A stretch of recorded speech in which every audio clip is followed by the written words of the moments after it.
Another day, another basketball stories na naman ang pagkukwentuhan natin.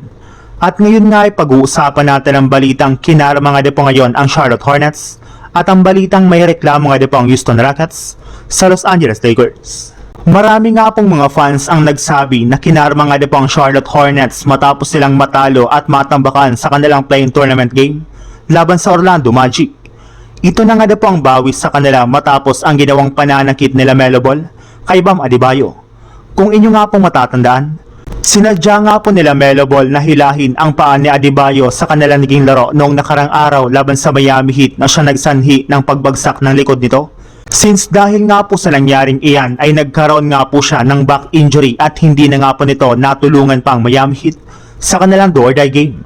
Pero ayon na rin naman nga po sa naging pahayag nila Melo Ball, pinagsisihan na rin naman nga po nito ang kanyang nagawa kay Bam Adebayo.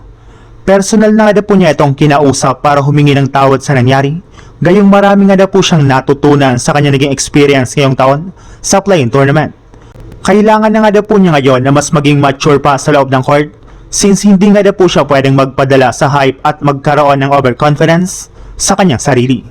Sa ibang balita naman, kagaya nga po ng napag-usapan natin, marami nga po sa mga fans ng Houston Rockets ang nagsabi na sobrang lamya nga po ng ipinakitang performance ng kanilang team sa kanilang Game 1. Puro mga isolation plays nga po ang ginagawa ng kanilang team malayong malayo sa ginagawa ng kanilang kalaban.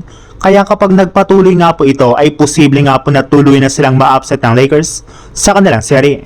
Yes, damang-dama nga po ng Rockets ang pagkawala ni Kevin Durant sa kanilang lineup which is isa na nga pong deal sa kanilang kupunan. Pero imbis nga po na akuin ng Rockets ang kanilang mga nagawang pagkakamali ay mas pinili nga po nilang magreklamo sa mga referee.